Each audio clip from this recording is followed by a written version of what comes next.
الحمد لله نحمده ونستعينه ونستغفره ونؤمن به ونتوكل عليه ونعوذ بالله من شرور أنفسنا ومن سيئات أعمالنا من يهده الله فلا مضل له ومن يضلله فلا هادي له ونشهد أن لا إله إلا الله وحده لا شريك له ونشهد أن سيدنا وسندنا ومولانا محمدًا عبده ورسوله أرسله بالحق بشيرا ونذيرا وداعيا إلى الله بإذنه وسراجا منيرا أما بعد فقد قال الله تبارك وتعالى في كتابه المجيد والفرقان الحميد أعوذ بالله من الشيطان الرجيم بسم الله الرحمن الرحيم ولا تمش في الأرض مرحا إنك لن تخرق الأرض ولن تبلغ الجبال طولا وقال النبي صلى الله عليه وسلم أن من زيق منزلا أو قطع طريقا فلا جهاد له أو كما قال النبي صلى الله عليه وسلم صدق الله العظيم وصدق رسوله النبي الكريم ونحن على ذلك لمن الشاهدين والشاكرين والحمد لله رب العالمين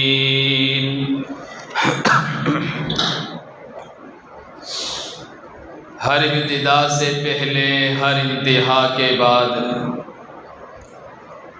ہر ابتدا سے پہلے ہر انتہا کے بعد ذات نبی بلند ہے ذات خدا کے بعد دنیا میں احترام کے قابل ہیں جتنے لوگ میں سبھی کو مانتا ہوں مگر مصطفیٰ کے بعد کل کائنات کے لیے جب وہ ہوئے طلوع سب چاند ماند پڑ گئے ان کی ضیاء کے بعد باقی تھا مرحلہ ابھی تکمیل دین کا باقی تھا مرحلہ ابھی تکمیل دین کا آئے حضور اس لیے سب انبیاء کے بعد دل تو کچھ اور کہتا ہے لیکن میں کیا کروں دل تو کچھ اور کہتا ہے لیکن میں کیا کروں سجدہ روا نہیں ہے کسی کو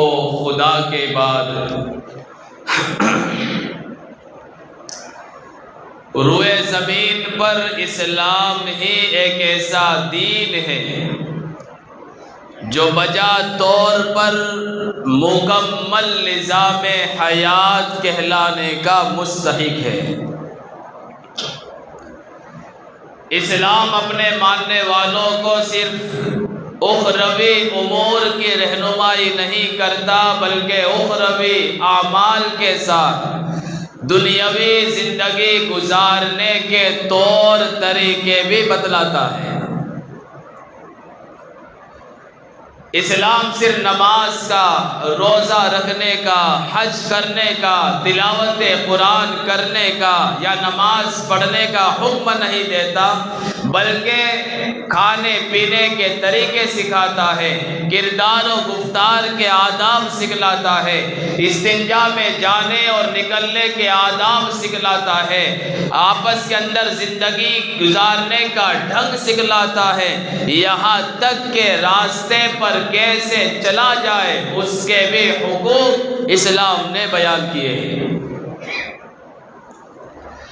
اگر کلمہ پڑھنے والا مسلمان اور دامن مصطفیٰ سے وابستہ غلام مصطفیٰ اگر اسلام کے بتائے ہوئے سارے اصول و آداب کو سنت نبوی سمجھ کر کرے گا تو دنیا کے اندر بھی فلاح و کامرانی اس کے قدم چومے گی اور آخرت کے اندر بھی اسے ثواب کا ایک ذخیرہ ہاتھ لگے گا۔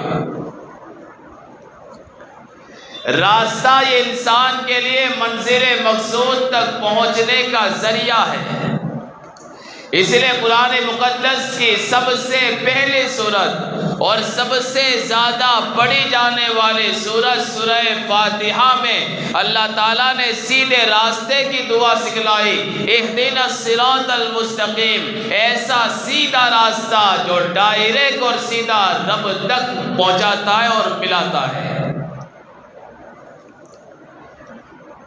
راستے کی اہمیت کے لیے ہم کیا کہیں، جبکہ قرآن کریم نے بار بار اس کی اہمیت کو بیان کیا ہے کہ سیدھا راستہ اپناؤ، ایسے ہی دنیا کے اندر بھی راستے کی بڑی اہمیت ہے۔ نبی کریم صلی اللہ علیہ وسلم نے بھی اس کی طرف توجہ دلائی ہے۔ آدمی جہاں بھی بنگلہ بنا لے، کوٹھی بنا لے، کھیت کھلیان بنا لے، کسی جگہ قیام کر لے تو اسے راستے کی جو ہے پیش قدمی کرنی پڑتی ہے۔ اگر کسی جگہ ٹھہرتا ہے تو اس کے سامنے راستے کی فکر سوار رہتی ہے۔ آدمی اگر مکان بناتا ہے تو مکان بنانے سے پہلے یہ سوچتا ہے کہ راستہ مجھے کتنا ملے گا، کہاں پر نکلے گا، یہاں تک کہ لوگوں کے اندر راستے کا اتنا شعور ہو گیا کہ لوگ اس میں آگے بڑھتے گئے اور پھر ون وے بنا ڈالے، ہائی وے بنا ڈالے، موٹر ویز بنا ڈالے، جبکہ کچھ سالوں پہلے یہ راستے گلی اور کوچوں کے اندر جو ہے مقید ہو کر رہ گئے تھے۔ لیکن آج لوگوں نے محنت کر کے فضا میں، خلا میں، ہوا میں راستے بنا دیے کہ ہوائی جہاز اور راستوں میں روزانہ دندناتے پھرتے ہیں۔ یہ سارے راستے انسانوں نے جو ہے کھوج کر کے، ریسرچ کر کے بنائے ہیں اور اس کے اصول کی، رولز کی اتنی لمبی چوڑی فہرست ہے کہ جہاں کسی نے ٹریفک کے اصول کی خلاف ورزی کی یا راستے کے قوانین کی خلاف ورزی کی تو فوراً چالان کٹ جاتا ہے۔ اتنی اہمیت راستے کی ہماری زندگی کے اندر ہے، لیکن اس راستے کی طرف نبی کریم صلی اللہ علیہ وسلم نے 1450 سال پہلے رہنمائی فرمائی ہے۔ آپ نے فرمایا اجعلوا الطریق 7 اذرع، کہ راستہ 7 ہاتھ چوڑا رکھو تاکہ مسافروں کے لیے دوران سفر کوئی پریشانی نہ آئے، تاکہ راستہ مامون و محفوظ بنے، اس کی کوشش کرو۔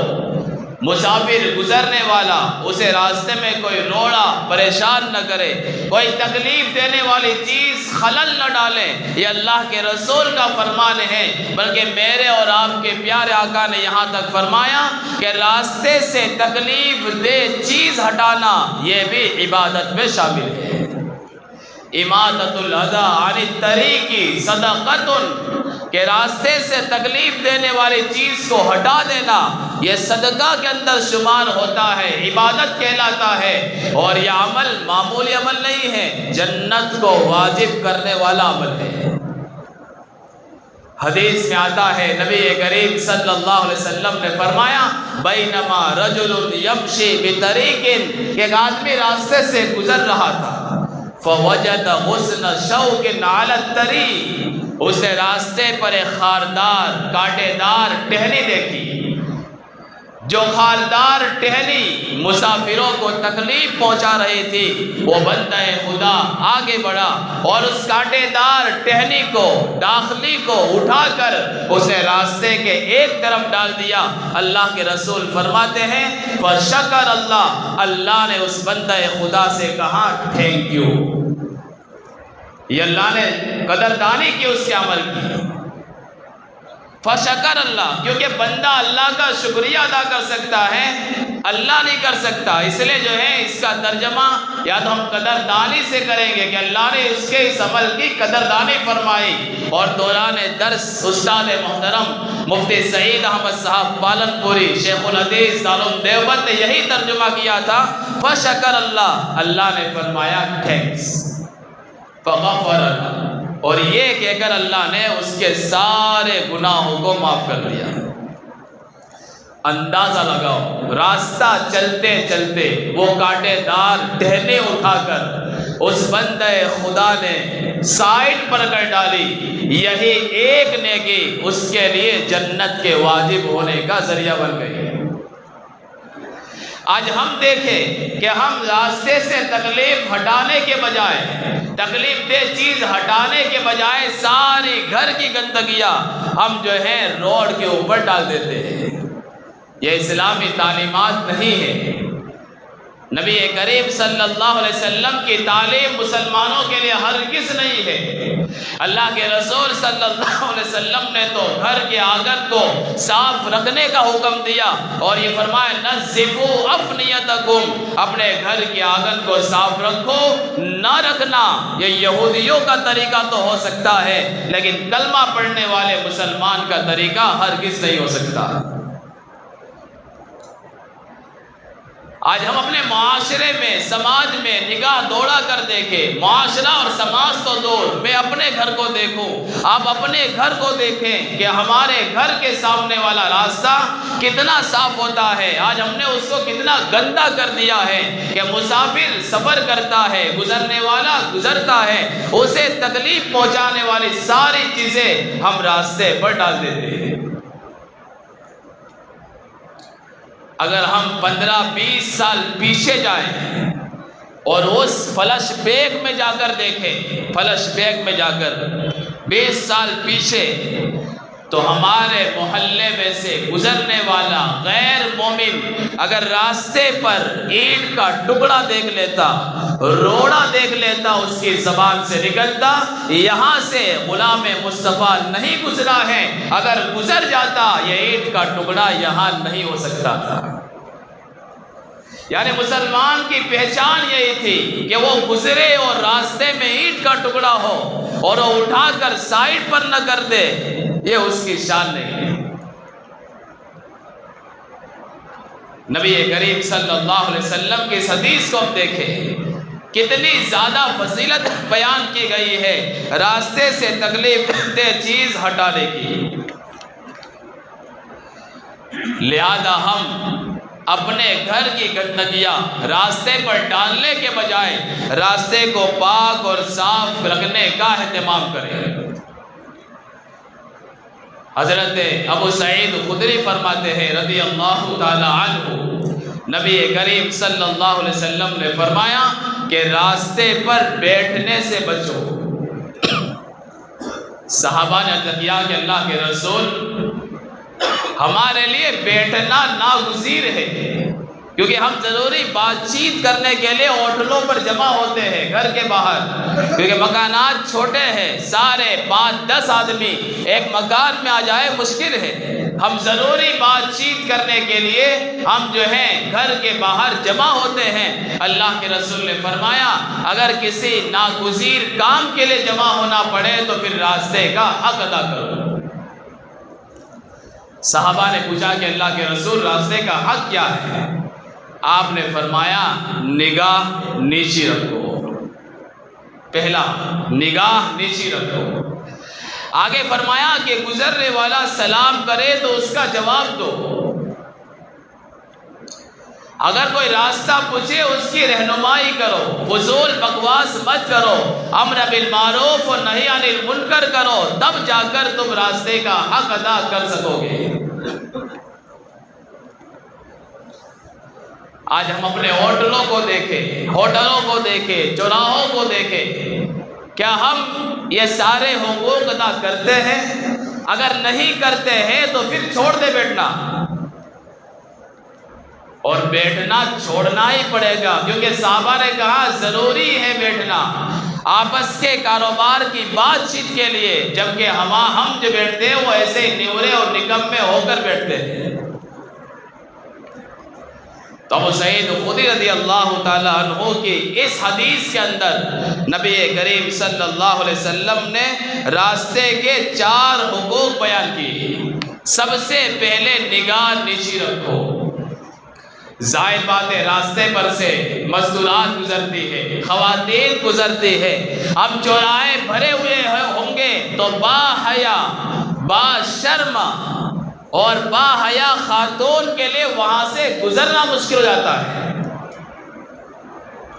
وہاں سے نہیں گزرتی کہ داڑھی والے حضرات بیٹھے ہیں، علماء بیٹھے ہیں، تبلیغ کے ذمہ دار بیٹھے ہیں، تو بیچاری شرم کے مارے وہاں سے گزرتی نہیں۔ اس وقت گزرتی ہے جب سناٹا ہو جاتا ہے، یا پھر اپنے شوہر کو فون کرے گی کہ لینے آ جاؤ، میں اکیلی نہیں آ سکتی۔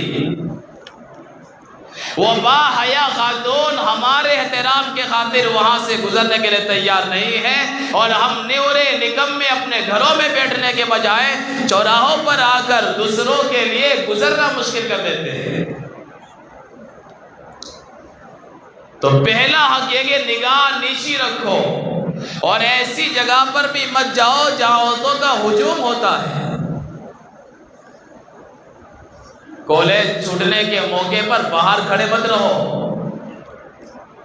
اسکول جب چھوٹے خاص طور پر گرلز اسکول وہاں جا کر کھڑے مت رہو کہ خدا کی قدرت میں غور کریں گے۔ بہت سارے بندے اس طرح چلے جاتے ہیں۔ فرمایا مدرسہ چھوٹے تو وہاں آس پڑوس میں پھٹکو بھی مت، وہاں بیٹھ کر جو ہے لوگوں کی جو ہے بیٹیوں اور لڑکیوں کو تاڑو مت۔ فرمایا نگاہ نیچی رکھنا، اسی وقت جو ہے اس عادت بنے گی کہ اپنے گھر میں رہو گے، ورنہ چوراہے پر بیٹھے اور نگاہ نیچی رہے ہو ہی نہیں سکتا۔ فرمایا ایسی جگہ پر بھی مت جاؤ، کیونکہ باہر بیٹھنے سے ساری غلطیاں اور خامیاں ہمارے اندر آتی ہیں، اور اللہ معاف کرے کتنا غلیظ ترین انسان ہے اور کمینہ انسان ہے، اور کتنی شکایتیں لوگ سناتے ہیں اور بڑے افسوس کے ساتھ اور بڑے درد کے ساتھ رکھتے ہیں جب ہمارے یہاں شادیاں ہوتی ہیں اور معلوم ہے کہ اس کی شادی اس کے ساتھ ہو رہی ہے، تو رات کے 1 بجے تک دلہن کب آئے گی اس کے انتظار میں بیٹھے رہتے ہیں۔ دیکھنا اب سماج میں، معاشرے میں، محلے میں کہ دلہے کے گھر پورا جو ہے پہرا لگا ہوگا دوستوں کا اور کمینے دوستوں کا۔ اب بیچاری دلہن آ رہی ہے، کیسے آئے گی؟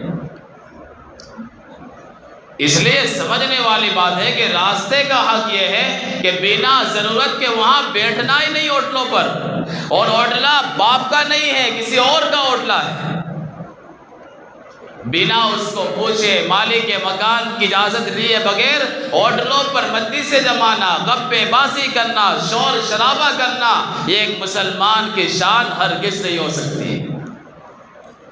اس سے ہمارے جو نوجوان ساتھیوں کی عادت ہے دوسروں کے ہوٹلوں پر جا کر موبائل میں مشغول ہو جانا، غلط ویڈیوز دیکھنا، فحش ویڈیوز دیکھنا، یا کسی کے مکان پر نظر رکھ کر ہوٹلے پر بیٹھ جانا کہ وہ وہاں سے نکلے گی تو میں تاڑوں گا، یہ بالکل مناسب نہیں ہے۔ اور گزشتہ جمعہ اس پر کھل کر استاد محترم نے بات کر لی، اور کمال کی بات یہ ہے کہ وہ سارا بیان اللہ کی طرف سے ہوا تھا۔ جمعہ سے پہلے استاد محترم نے مجھ سے پوچھا کہ کیا آپ کو کسی ٹاپک پر بات کروانا ہے؟ مگر نہیں، آپ جو چاہے بیان کر سکتے ہیں۔ بیان شروع کیا تھا نگاہ اور نظر پر، نگاہ نظر اور شرمگاہ پر، لیکن بیان کا رخ اللہ کی طرف سے پلٹا، اور جس بیان کی ہمیں ضرورت تھی وہ سارا بیان کھل کر ہمارے سامنے آ گیا۔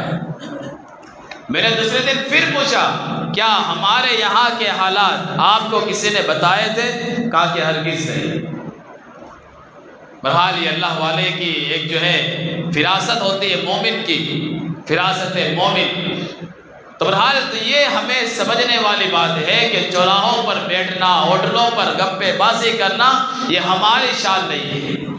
تو پہلا حق نبی کریم صلی اللہ علیہ وسلم نے فرمایا کہ نگاہ نیچی رکھو، کیوں؟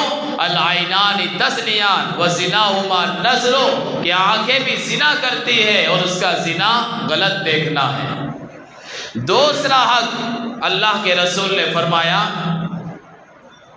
کہ مجبوری ہو تو بیٹھ سکتے ہیں لیکن کسی کو تکلیف نہ پہنچے۔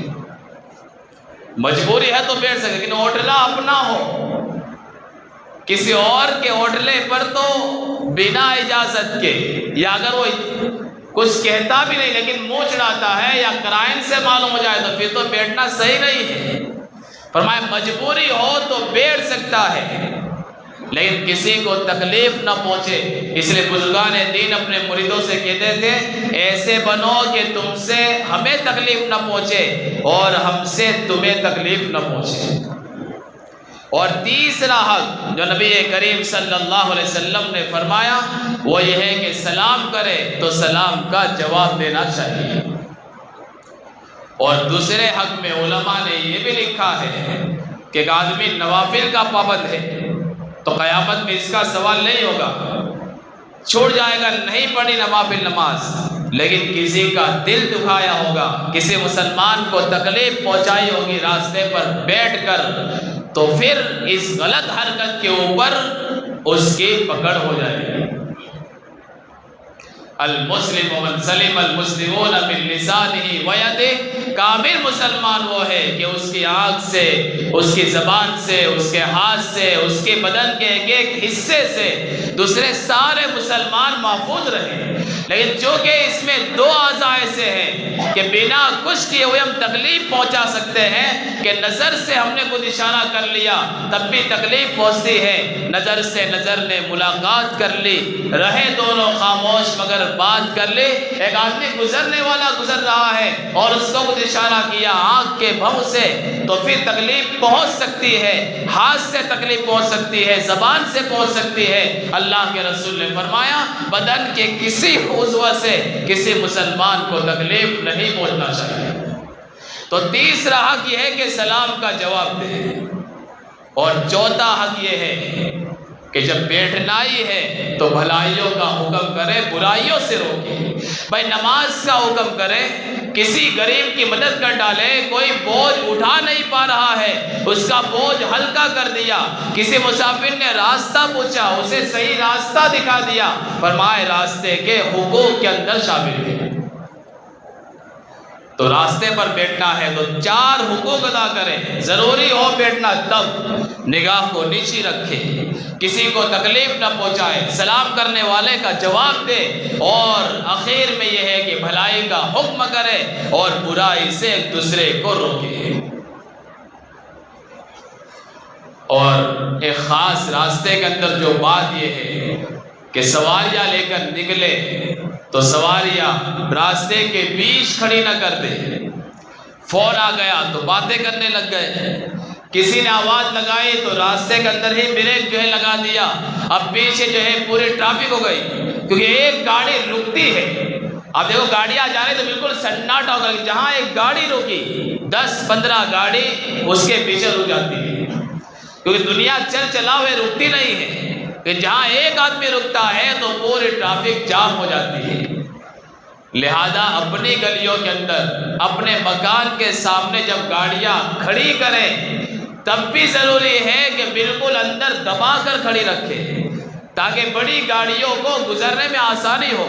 کبھی مرنے والا مر رہا ہے، جلدی سے جو ہے ایمرجنسی میں ایمبولینس بلائی، اب اسے ڈالا، ایمبولینس نکل رہی ہے، لیکن ہر ایک کے مکان کے سامنے گاڑیاں راستے کے بیچوں بیچ کھڑی ہے اور مریض 5 گھنٹے بعد مرنے والا تھا ابھی مر جائے گا، کیونکہ وہ بیمار پہنچا ہی دواخانے، راستے تنگ کر ڈالے ہم نے۔ اور خاص طور پر جب نماز کے لیے آئیں گاڑیاں لے کر تو بالکل مسجد کے سامنے، گیٹ کے سامنے، راستوں کے اوپر گاڑیاں کھڑی نہ کریں، اور خاص طور پر جمعہ کے دن بالکل نہیں۔ ہمارے یہاں ماشاءاللہ جو ہے پورا پارکنگ بنا ہوا ہے، گیٹ بنا ہوا ہے، آپ کی گاڑی کو کوئی کچھ کر نہیں سکتا، اس لیے جو ہے ذمہ داروں نے باقاعدہ پارکنگ بنائی ہے، جگہ بنائی ہے، لیکن وہاں جا کر رکھے۔ لیکن ایک دم دیر سے آتے ہیں اور گاڑی دوڑا کر آئے اور وہی راستے کو بیچوں بیچ بنا لوک کیے ہوئے چابی نکال کر توڑ پڑے۔ فرمائے ہرگز جائز نہیں ہے۔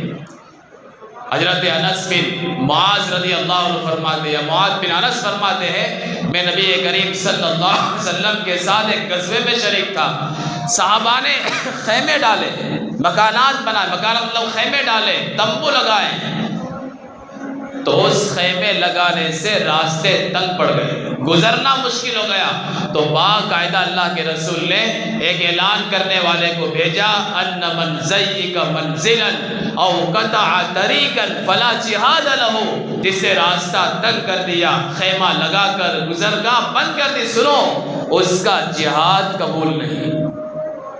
جہاد جیسی عظیم عبادت صرف راستہ بند کرنے سے بیکار چلی گئی۔ جمعہ پڑھنے کے لیے آتے ہوئے گاڑی راستے میں چھوڑ دی، کیا ہماری نماز قبول ہو سکتی ہے؟